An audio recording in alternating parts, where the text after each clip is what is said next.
கிண்டி children's park போகலாமா? நான், பாப்பா, ஹஸ்பண்ட் எல்லாருமே கிண்டி சில்ட்ரன்ஸ் பார்க் தான் போயிருந்தோம். பாப்பாவுக்கு வந்து நிறைய அனிமல்ஸ்லாம் காட்டலாம் அப்படின்னு சொல்லி தான் போயிருந்தோம். ஆனால் அங்கே வைல்டு அனிமல்ஸ் எல்லாம் இல்லை. சும்மா சாஃப்டாக இருக்கிற மாதிரி இந்த பேரட்டு, மங்கி, நெருப்பு கோழி, அந்த மாதிரி குரங்குலேயே நிறைய வகைங்க அந்த மாதிரி தான் இருந்துச்சு.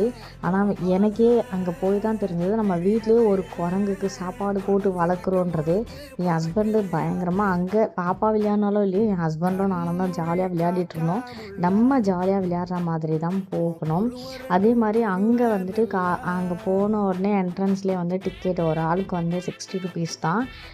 பாப்பாவுக்கு கிடையாது, 5 வயசுக்கு மேலே தான் டிக்கெட் போல் இருக்குது.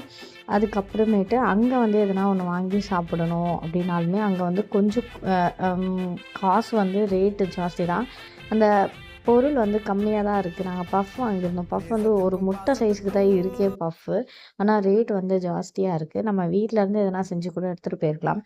அங்கே போய் நிறைய அனிமல்ஸ் எல்லாம் பார்த்தோம். இந்த ஸ்னேக் எல்லாமே பார்த்துருந்தோம். பார்க்கவே பயமாக தான் இருந்துச்சு. ஆனால் பாப்பாவுமே நல்லா என்ஜாய் பண்ணாங்க. இந்த வீடியோ பிடிச்சிருந்தா லைக் அண்ட் சப்ஸ்கிரைப் பண்ணுங்கள். பாய்.